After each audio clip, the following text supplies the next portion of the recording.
Hand if you can hear me. Great. Keep raising your hand if you can hear me. Let's see how far back it can go. Great. So I'm going to talk about how to start a startup in 2023. So if I could get those people that are interested in this to stand up and come over here. We're going to do a 45-minute session on how to start startups. So get up and come over here.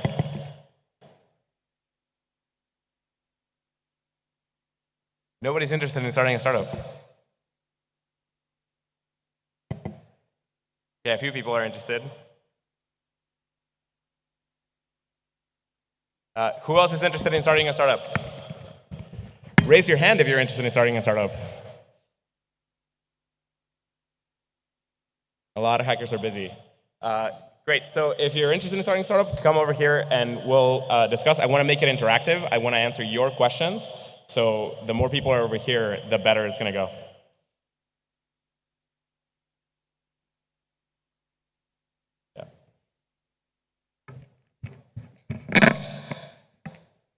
Yeah. Great, thanks.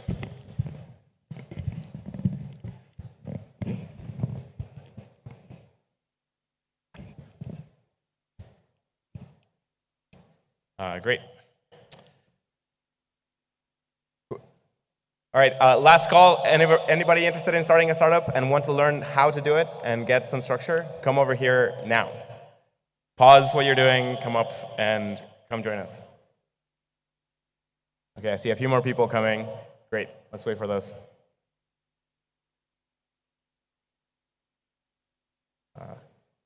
Cool, great, awesome.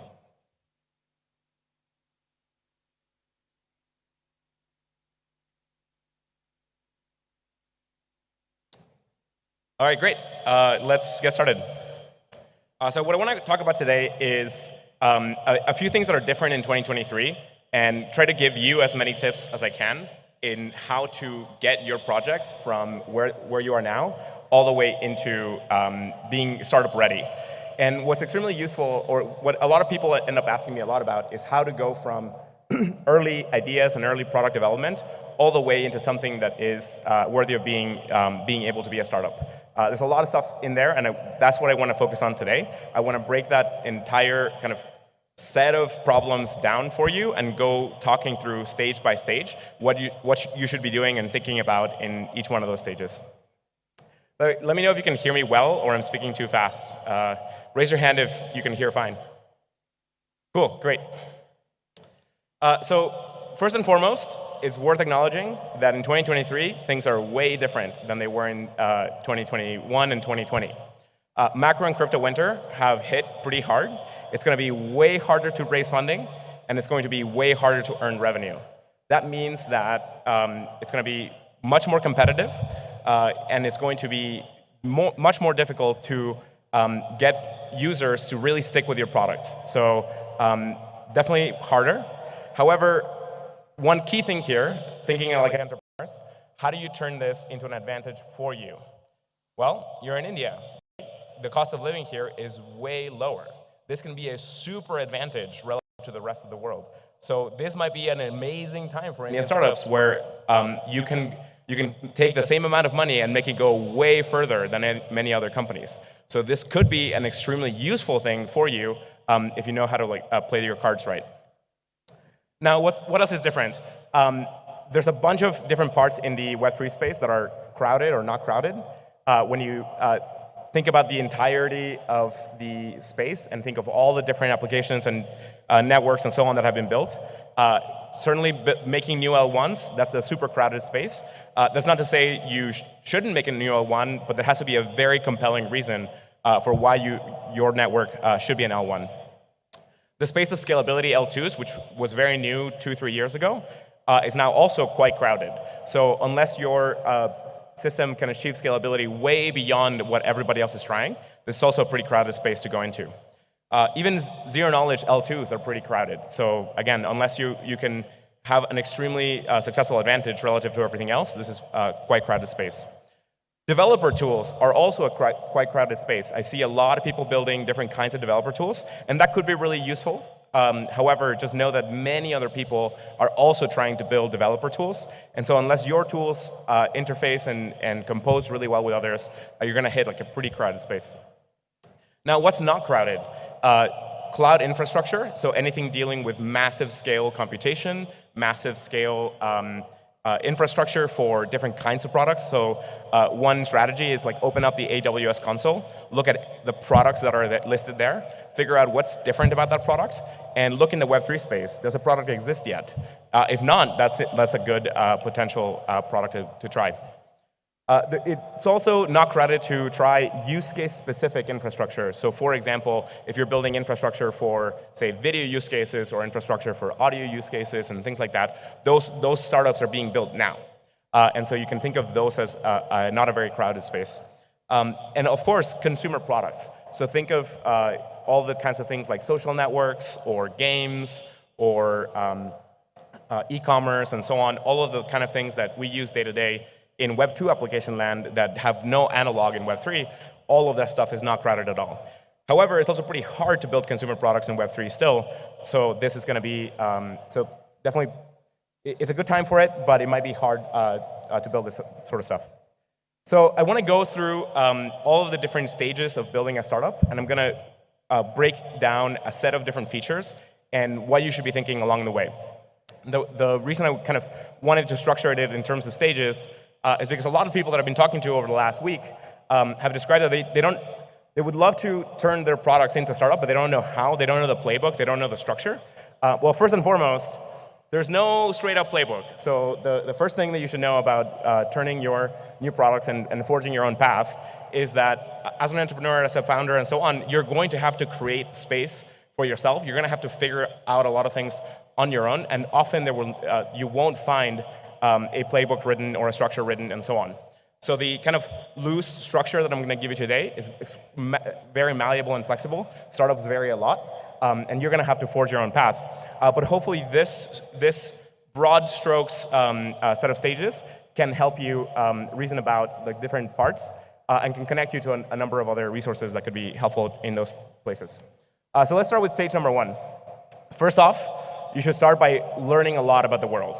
Good news, you've already been doing that for many, many decades at this point. So you're well on your way to success here. And what you want to be doing is learning a ton of concepts, both deep domains, like either deeply technical domains or design or product building, or even kind of the humanities, like different kinds of art or psychology and so on. All of those different areas can give you a lot of super valuable knowledge and skills to be able to think about a product or solving some problem that people have. You also want to be learning a lot of knowledge that you won't find in universities, knowledge that is not commonly taught in a bunch of schools and classes. By the way, that's kind of terrifying. In the future, we'll have drones flying everywhere. And so you want to learn a lot of concepts that are not well described in universities and classes and so on, but are well described on the internet. So one of the first things that you're going to have to do as a startup builder is to become what I like to call a super learner.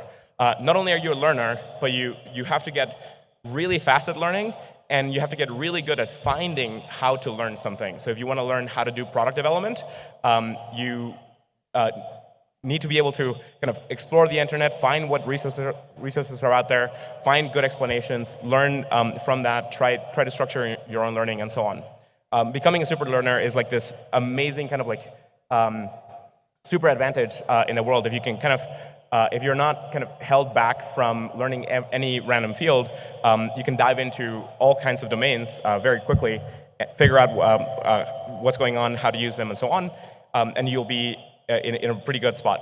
When it comes to startup building or product building or technology building and so on, you'll find that most of what you do is not well defined by other people, and so you'll have to learn an enormous amount from various different corners of the internet and of the world and so on. So investing deeply in just learning and your own learning rate and just connecting a lot of knowledge is a great place to start. Again, good news, you've been doing that for decades, so great, good job.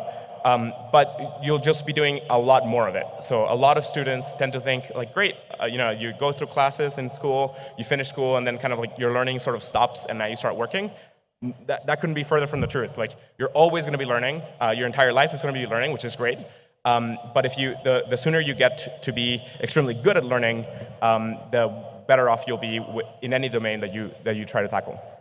And this is where kind of you can lean on a lot of online learning materials. So when you think about how to build products, how to build minimum viable products, we'll get into that in a moment, how to find product market fit, how to build a specific technology, how to use a technology, all of those materials are online and often, and you can find those, learn from those, and so on. Now, great, so that's kind of like the first stage, learn a lot about the world. The second stage is to experiment with a lot of ideas. So you want to be in a deep experimental space where you can try a lot of different concepts for potential products in a very low stakes way. You want to be able to kind of like free your mind from other constraints, focus on building a thing, try it out, see how it works, learn by doing, learn by building that, see whether it has legs, and if not, kind of move on to something else. And you want this to be kind of like as fast as you possibly can. You want a very fast feedback iteration loop here, where you want enough time to build something compelling, but not so long that it holds you back from building other stuff. So think of kind of, if you're interested in eventually building a product and a startup or something like that, think of this particular phase as an extremely precious moment where you're going to get to try to build a lot of things for a period of time. And through trying to build things, you can learn a lot about various different domains. You can learn a lot about product development. You can learn a lot about specific technologies, about the problems you're trying to solve, about specific markets, about specific domains, and so on. And you can use, there are many kinds of programs in the world that can help you in this experimentation phase. Of course, first and foremost, you can do this experimentation on your own. You can think about different ideas. You can sketch them out. You can kind of like try designing them, you can try building them, you can try publishing them on GitHub and so on. And tons of people in the world do that, and that's great. That kind of experimentation is really useful. But for many of us, what is really helpful is to create an environment that is both really fun and time-bounded and gives us a deadline to kind of have to make something. Enter hackathons, right? So hackathons are an amazing environment to experiment with ideas. This is a great place where you can kind of, again, learn a lot about technologies that you might be curious about, learn a lot about, and consider ideas that maybe you thought were too far away or too impossible, but like the hackathon environment just frees your mind to be able to try those out. This is an extremely good, hackathons are extremely great places to do that kind of experimentation.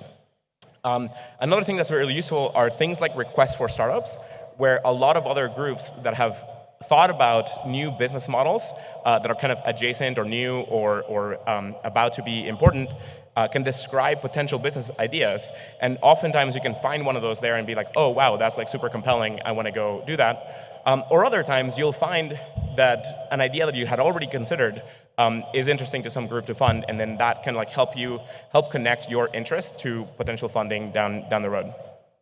Now let's dive into hackathons for a moment. Why are hackathons so good? It's like this really amazing experimental loop. You can, you come up with ideas, you design and build an idea end to end. You have to like, complete the thing. You have to like touch every single little part of the product that you're going to build.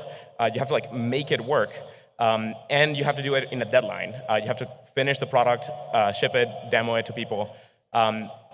And that demo, that presentation, is also extremely good to help teach you about how to build products and how to build tools for the world, because you have to convey the thing that you built, not in terms of what's cool to you and so on, but how might other people think about using this, why it solves a problem for people, why it's interesting, why it's technically interesting, or why it's a good product. And so on. So those demos and presentations are a huge part of the value of hackathons, like actually boiling down your piece of technology into a coherent presentation on a good way of like describing the thing is a super useful way to kind of give you kind of like the testing ground of what the real world's going to be. Because at the end of the day, even if you build an amazing product, but nobody knows how to use it or nobody hears about it, then it doesn't matter, right? So think of this presentation area as like a really good test case. And then, of course, you're going to get a ton of feedback. So by building the thing, you're going to get a lot of feedback. First of all, from yourself. You yourself are going to be giving yourself constant feedback on the idea. Then other people you show the idea to are going to give you feedback. The entire structure of a hackathon has a judging component, which is designed to give you a bunch of feedback. You'll then present the thing to other people and so on. You'll get a lot of feedback from that. And so the entire structure of a hackathon gives you this really nice, well self-contained pipeline to be able to kind of come up with product ideas, design the thing end to end, and then end up with a complete product, or roughly complete for demo worthy, forces you to present it, and then you get a lot of feedback. Now, along the way, you're going to learn a ton. You're going to learn a ton about potential problems. You're going to learn about technologies or approaches. You're going to learn how to experiment. You're going to learn how various different technologies work. You're going to develop your skills and push your knowledge massively. And you're going to be able to discover all kinds of things that are potentially really interesting.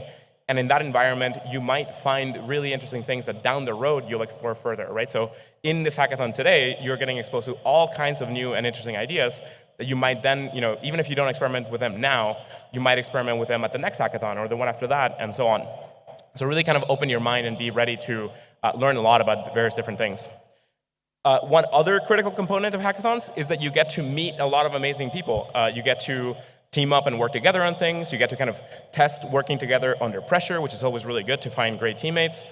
You learn a lot and grow together. You form more relationships across the room. You get to know many other people from around the world. And then you get to grow your network that way. So again, hackathons just in the connectivity of people alone is a super valuable thing, which is kind of why I always think like hackathons are the best kind of like test lab for doing kind of technology building and product development and really learning and growing as a person. There's a ton of hackathons. There's a ton from, of course, ETH Global has built an enormous amount of hackathons. There's a set of hackathons in the Falcon community you can find. And then in terms of requests for startups, this is where I think this is less common in the Web3 world, but we're trying to kind of push this to help support the ecosystem and help support our ecosystems.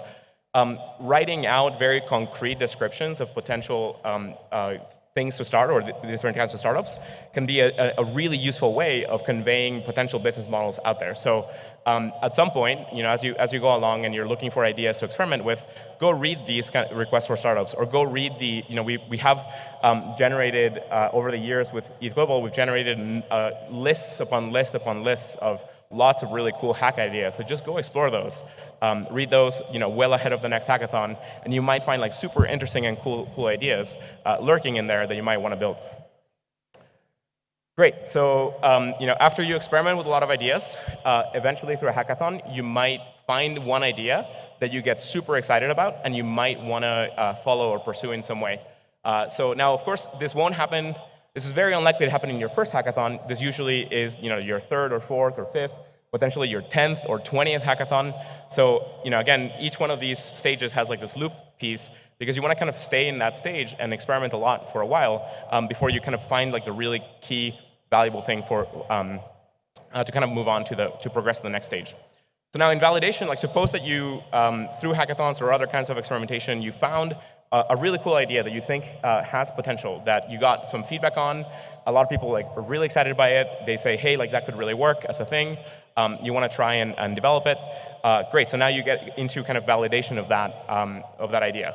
Now, what hackathons don't do is they don't kind of teach you to think about the product itself from how is this product viable in the world. Hackathons are really good for kind of exploring a potential thing and describing it to the world, but they don't kind of like force you to kind of design a product with a direct end user component and so on. That's more like product design school or business plan competitions and those kinds of things.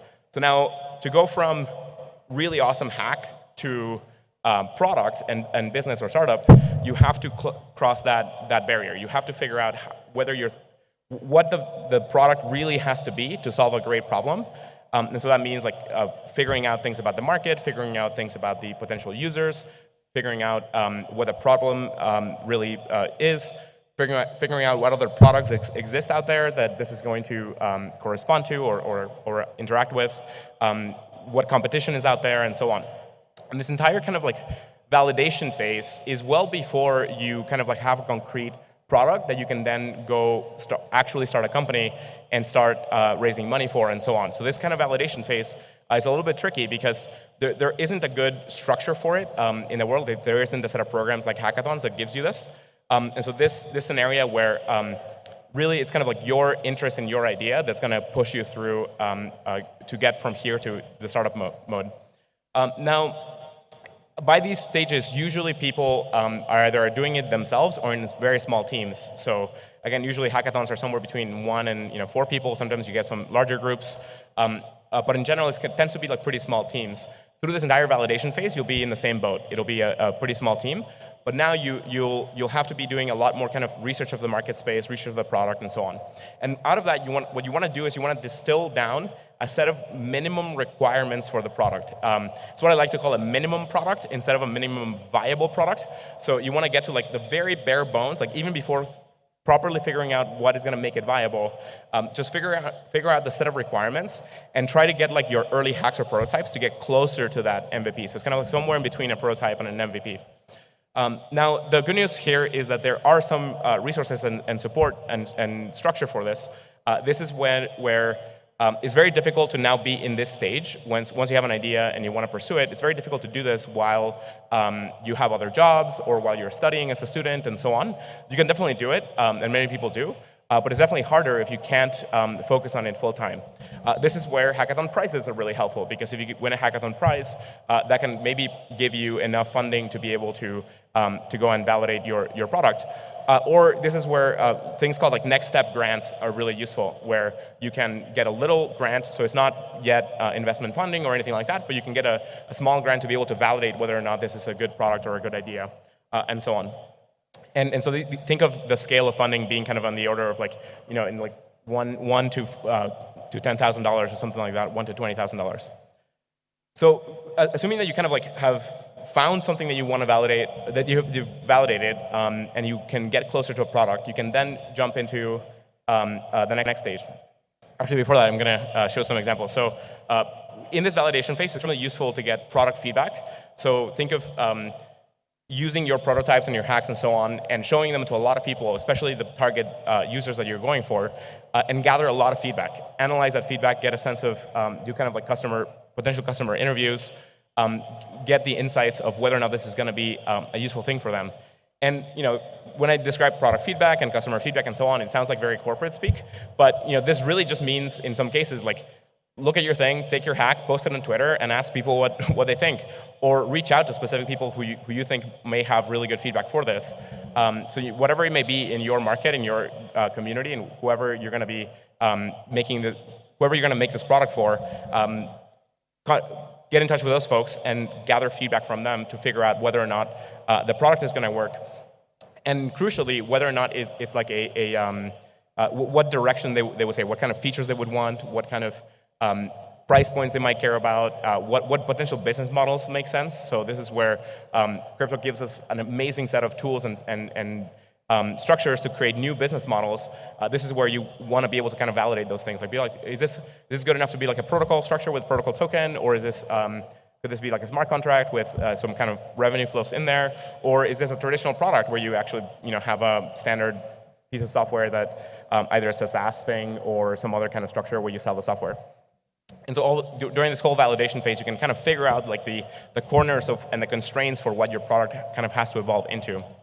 And there's a ton of like stuff written out in the web for this. Like, this is not usually that well taught in universities. There are some universities that do this well, but there are a ton of classes and materials out there in the world that you can access on how to do this validation. So just look on, search online for kind of product validation, and you'll find tons of materials and like video classes and books and blog posts and so on written about this.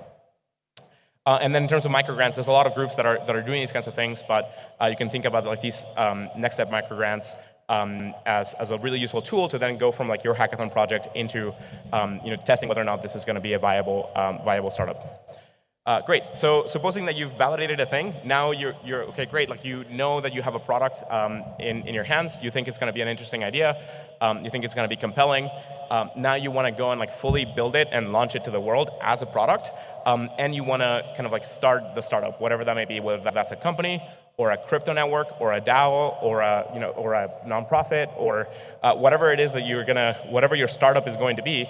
You want to kind of like create some structure around the project to be able to start reasoning about, raising funding, paying contributors, signing contracts, and so on. So this is kind of like usually a pretty difficult leap that people have to make, of going from, great, I have a project, I have a great idea, now how do I go from that great idea to like an actual company. And usually this is kind of, it used to be really like mystified, and thankfully over the last 10, 15 years, it's gotten a lot demystified.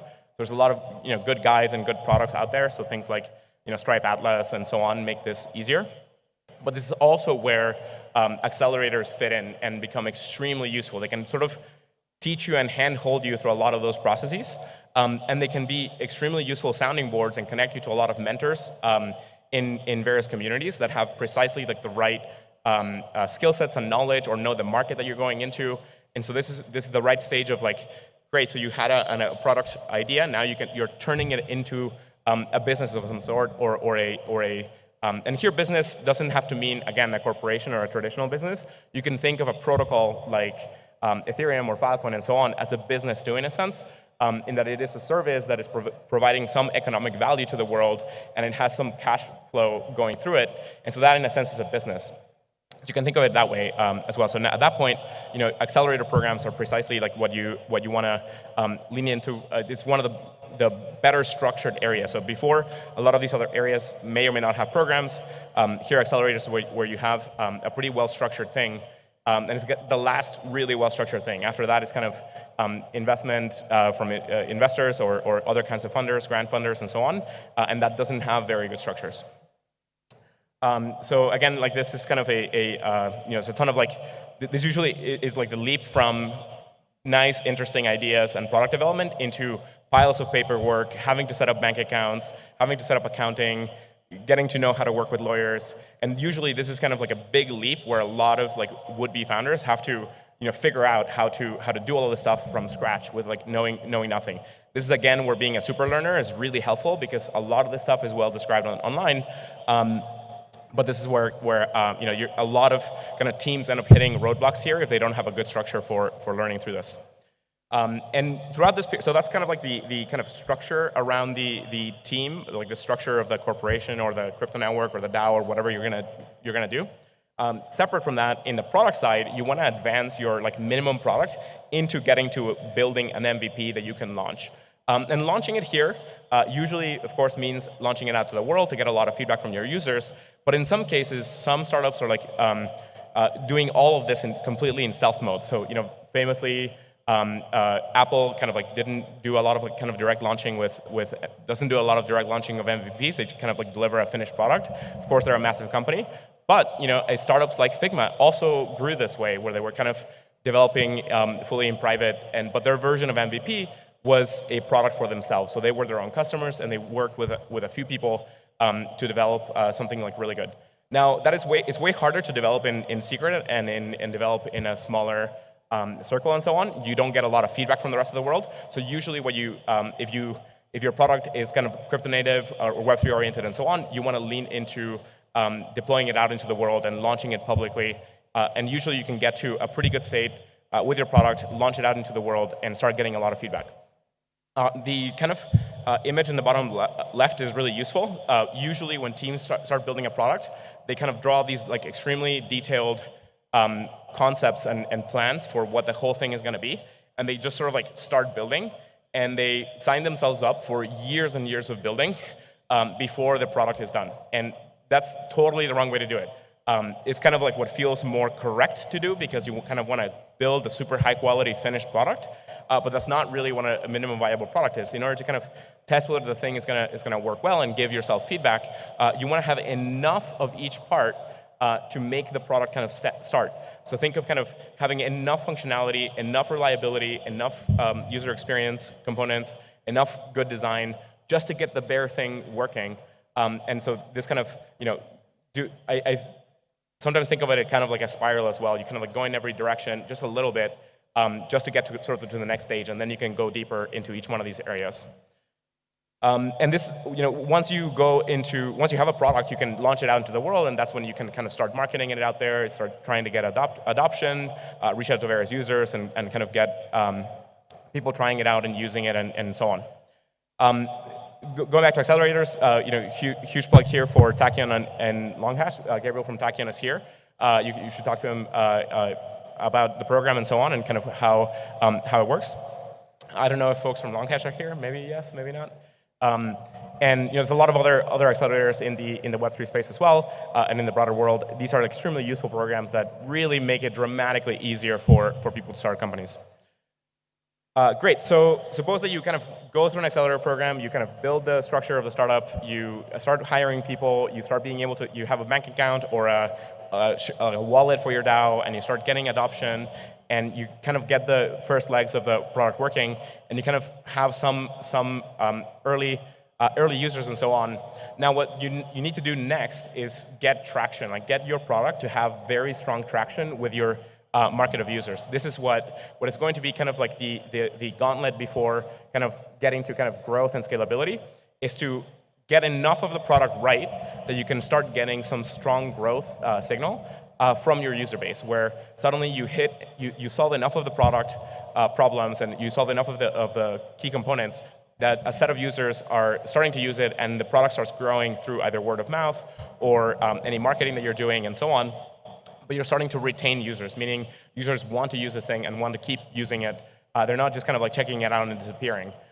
So in this area, that's where like all of the product metrics like really matter. I didn't go into this earlier. You want to, even in the startup phase, that's when you want to do all the kinds of instrumentation in the product to start getting signals on how people are using it, what are the kinds of things they want to do with it, what things are working, what is your actual retention, and all of those signals. That's where you're going to use those metrics and qualitative feedback that you get from potential users or customers and so on to give you a set of directions of like what you need to do. So this is an area that is usually extremely difficult for lots of startups, and many startups die here because they might have had like an initial good idea, they might have been able to kind of raise a little bit of funding or get to an accelerator stage, but the product doesn't quite have market fit, and it can't quite get traction.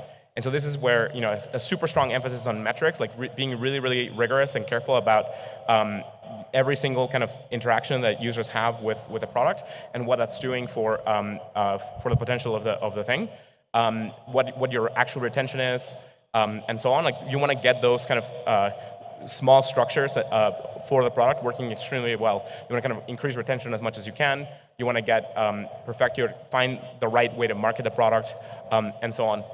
And usually you can do this with a pretty small team. So teams of these sizes are usually kind of in the 5 to 10 scale and so on.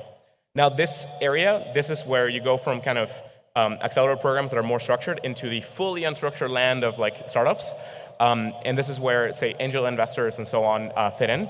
In some cases, like some kinds of VC funds fit in here, but it's primarily kind of angel investors, so the first kind of super angels and so on. In this area, this is where, again, like product. Going into product feedback. This is an example of like the product, a more extensive version of the product feedback loop, where you want to start instrumenting the data, instrumenting the product, analyzing the data, turning that into plans for features, turning that into implementations, and so on. And in this area, it's extremely difficult to prioritize because you're going to be thinking of just hundreds to thousands of potential features, hundreds of thousands of potential things that you might do. And this is where you really want to use the signal from the metrics to narrow down your priorities and know what's going to be most important for you to do. Your time is going to be precious because your team is not going to be very big, your funding is not going to be very big, and so every day is going to count. So don't think of it as like, oh great, we'll build this thing and maybe in a month we'll figure out what the market says. No. Like you want to get feedback right away, ideally like day over day or week over week. This is an area that is super critical for startups to be able to kind of get enough traction to kind of for the plane to lift off in a sense. There's famously this kind of like startup curve, which is, there's some amount of initial excitement when, especially through accelerators or launches and so on. And usually products launch, there's an initial kind of wave of attraction and so on. And then they kind of go into this trough of sorrow where the novelty has worn off and it's there, but like many people don't use it and so on. And you're still kind of chipping away and plugging away at the features, trying to figure out the structure of the product, trying to figure out how to shape it and so on. And then eventually you start getting some like signals from the market and from the users that it's kind of working, and all of your work starts adding up, like your dozens of features that you add, your dozens of like design hours and product iteration and so on starts paying off, and you start seeing the metrics do better and better and better. And the really amazing thing about kind of growth rates is that they compound really quickly. So once you have some structures working, they scale. Suddenly you can hit a scalability structure that can get your product into a great growth trajectory. And then from there, you can get to things like revenue growth for companies, or in certain developer tools or crypto protocols, just kind of adoption and usage and so on. In terms of support, the kinds of things that you'll find here is like different kinds of VC funding and angel funding and so on. And that's kind of for startup, for kind of for-profit startups or companies and so on. Now, when you're building public goods, the equivalent structure here is to look for what we call like network capital, or or nonprofit capital, where impact capital and things like that, where there are groups that might want to fund your work anyway because it creates really valuable stuff for a community they care about. Now, network capital is much harder to work with because it's not very well structured yet, and it doesn't usually connect to a revenue pathway, which is why in the last 20 years we've seen tremendous success with VC in developing software, and we haven't seen an equivalent success in the grant world. Now, it doesn't mean you can't lean into this. It can be very, very useful, but don't expect it to work at scale. Sort of expect it to work in smaller scales, in the kind of hundreds of thousands of dollars scale, maybe small millions of dollars, but it's very rare or difficult to develop a large-scale project and get to kind of like tens of millions of dollars of funding or something like that.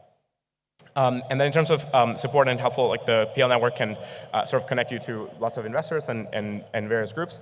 Lots of our communities and so on are super well connected to these groups. And this is where you'll have to start learning how to raise funding, how to work with investors and all of that kind of stuff. And here, investors is not just kind of for-profit investors. You can apply the same kind of thinking to grant-making organizations. I'll plug here a system, a program that we're developing in the Falcon community called PhilVC, which is a demo day structure for the Falcon community that brings a ton of investors into a place. And we run a demo day with a whole set of startups in the PL network, and so on. Great. So now, after you get traction, now you want to get into growing the business. So suppose that you have you've reached a certain level of scale, you've gotten your product to have good product market fit, you have like strong signals of growth. This is where now everything just gets harder. It doesn't actually get easier, it gets harder. Maybe it gets easier from a perspective of like, you now know you have a direction of where to go, but now this is where things get way more difficult in terms of like, the stakes are way higher, you suddenly start getting thousands to tens of thousands to hundreds of thousands of users. Lots of people really care about your product. You're getting tons of feedback. You have to learn how to prioritize that feedback. This is where you start seeing kind of outages in your products, and like that starts really mattering. So this kind of, and here that's where you really need to deeply invest in forming a really great larger team.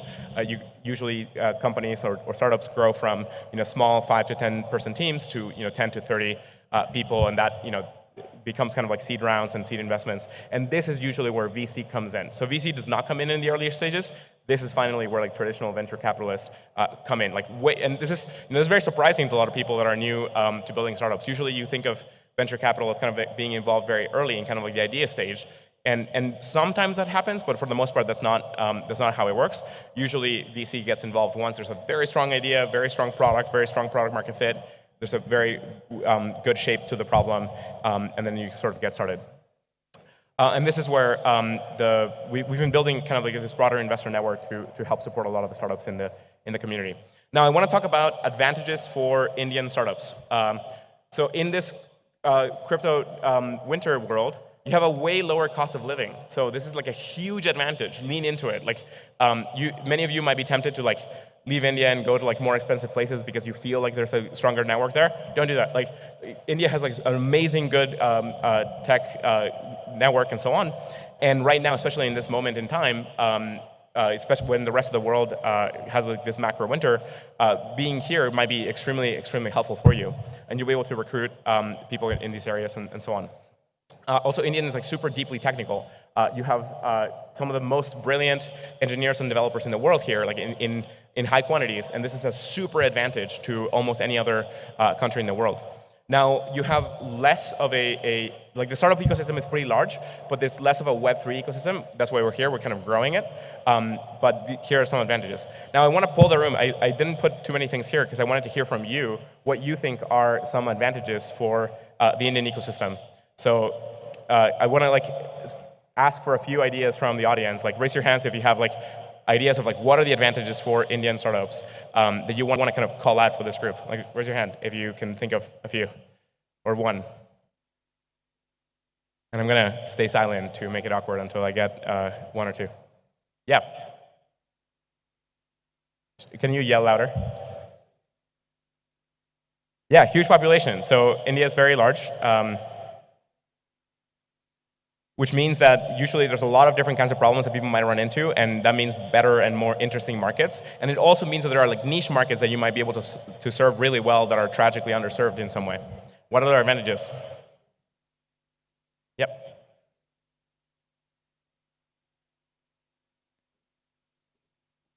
Yeah, so lots of people joining the internet. And so that means lots of people whose problems we haven't heard about before, who might need all kinds of products and tech. This also means you could work on infrastructure for connecting all of these people, right? So think of all of the areas in India that are not well connected. You could help connect those through crypto-powered systems. Think of Helium as an example of a kind of network that you could deploy here, or you could build a new network in India. All right, what other? I'll hear three more. Back there. One more time. Feedback diversity. Feedback and diversity? Feedback diversity. I still couldn't hear it, sorry. Feedback. Feedback? Diversity. Diversity? Yes. Great, yeah, okay, yeah, I got it. Yep, exactly right. So you have a super rich culture, super diverse culture with lots of different ideas, lots of different perspectives, lots of different areas of interest, and that's a super amazing strength for the Indian community. Two more? Growing economy. Yep. Growing economy. A growing economy, that's right. You have a super fast growing economy. That means many new sectors and industries are getting also wired up with software and so on. And this is an area where like it's highly dynamic and changing. Now, of course, like that comes with a lot of competition, but it also comes with a lot of opportunities. So absolutely right. Last one. Extremely low cost internet, very low cost 4G, extremely low cost 5G, low cost broadband. Yep. That was kind of like part of what I wanted to include at the top. But yeah, you're totally right. Like, it's worth emphasizing again. Like, that is such a huge advantage for Indian startups. Like, you have no idea. Like, when you compare a startup here to San Francisco, you have like, you know, a 5 to 10 to 20x advantage on them. So like, really lean into it. Like, it's super awesome. Since this was a repeat, I'll hear one more. Yep. Stable politics? Yeah. Yeah, so you are not in an environment that is like ravaged by war, right? Like that's super useful when you're trying to focus and build a product. So absolutely right. Great. With that note, like let's maybe move on for a moment. Now I want to kind of like tell you a bit about kind of like the power and utility of networks and building and how networks can help you build a tech. And for doing that, I wanted to introduce you to three really awesome people that are in the audience. That are started in ETH Global Hackathons. So I want to first start with Ayush and Sushmit, who from the Huddle team, who started in HackFS 2 years ago, and exactly where you are today, like just hacking away in your products, and then went on to kind of like build a super compelling product. They got early validation, they joined an accelerator, and then they went on to build a startup and build a team and build a product and so on. So can I get Ayush and Sushmit up here for like a couple of minutes to say hi?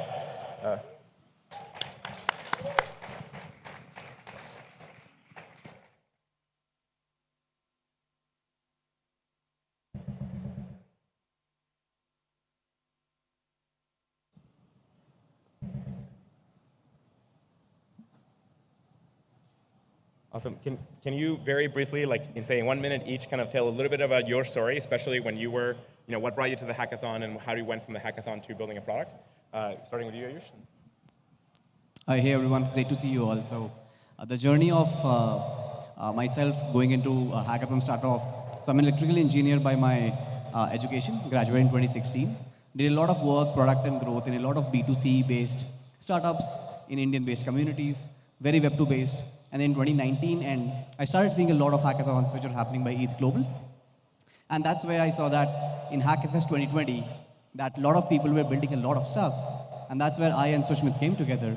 We're like, everybody's talking about decentralization, Web 3.0, but all their meetings were happening over centralized video conferencing platforms, and that's where we came together and built Hurdle 01 as the infrastructure. Yeah. Yep. So actually, what the Yuan was excited of, it was one of the ETH Global Hackathon that we actually came to life around. So it was on the 20th day that we got the idea, actually. And it was in the 10 days we did the hack out there. And the 20th day, it was clicked that we wanted to have this child imagination, right? Because if you have knowledge, then your idea gets biases.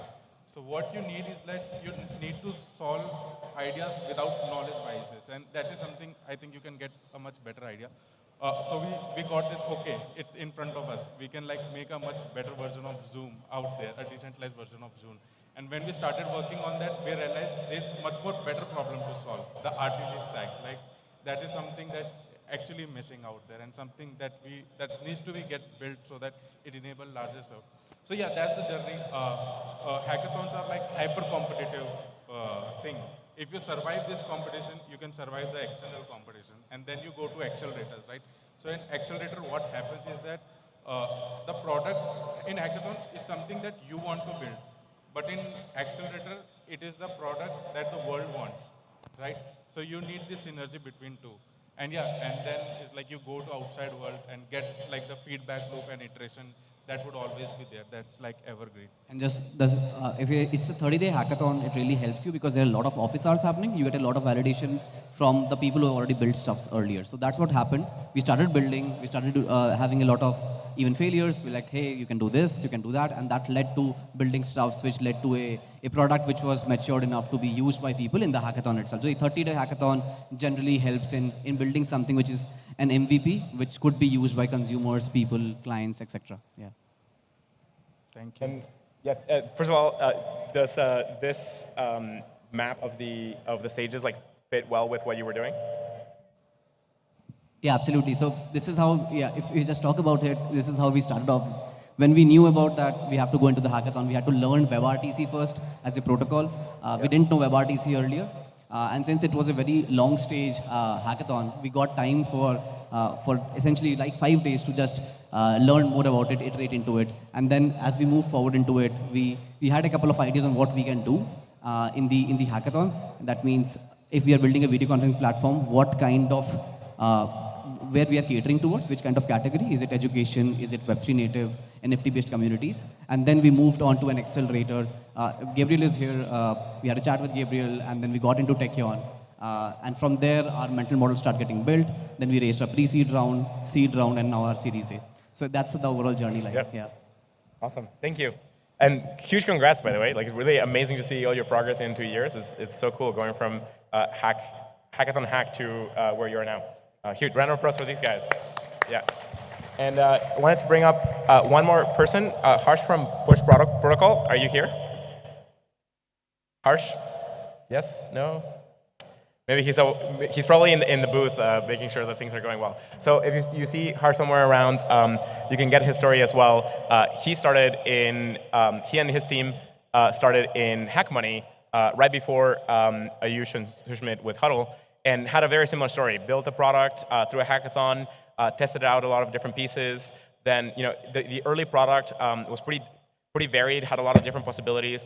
Then they kind of found one of those features, they narrowed down on that focus, and then they went on to joining an accelerator, and then from there, raise funding and whatnot. So a very similar kind of trajectory here. So these are 2 success stories of many. If you look around the room, just tons of the groups that are now sponsoring and building and coming here to sponsor hackathons in ETHIndia, and many of the ETH Global Hackathons got their own start in an ETH Global Hackathon, which is so cool. It's such an awesome testament to how kind of growth-oriented this whole community is.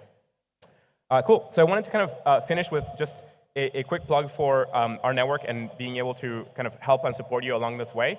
From first of all, helping build a group of people that can help you kind of think about how to build these startups, helping you start them from the beginning, from the early stages of thinking about ideas, thinking about potential startups through a request for startups, getting involved in hackathons, getting involved with early stage grants and so on. to then helping connect you to lots of different sources of capital, whether that's funding from investors and investment capital, or funding from grant-making organizations for network capital, and then helping you connect to talent to be able to kind of hire and grow your team, then access a lot of knowledge in terms of being able to tap into lots of different super knowledgeable people with office hours. As the huddle guys mentioned, office hours are an extremely useful way of kind of tapping into the knowledge of the network, and also connecting you to service providers that can help solve a lot of your problems for you.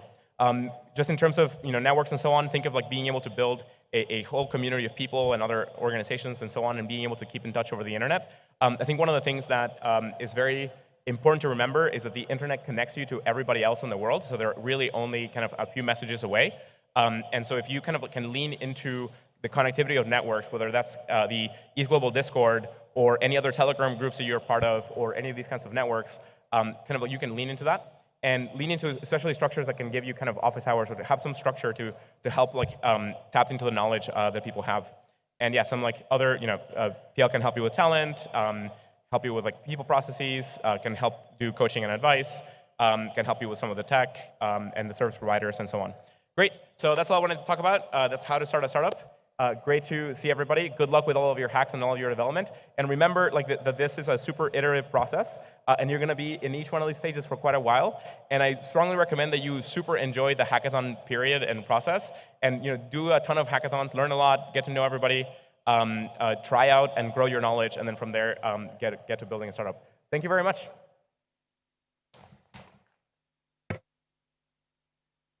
What's that? Oh yeah, two plugs. One is we're gonna do recruitment office hours outside in the workshop room, the first one. And so if you're interested in kind of getting to know many of the startups in the network, there's about 500 startups in our network that are all hiring, or most of them are hiring. We're gonna do office hours for talent placement and so on, and get to know folks there. So if you're interested in kind of getting hired to work on Web3 things, come join us there in office hours I think at 4 p.m., correct? Nikki, at 4? Yeah, at 4. And then the second plug is right after that, I'll do kind of I'll happy to stick around and talk to people about their hack ideas and their projects and so on, and kind of give early feedback to what you're doing, and then can also answer any questions that you may have about this entire startup structure. Cool. Well, thank you very much, and great to see you.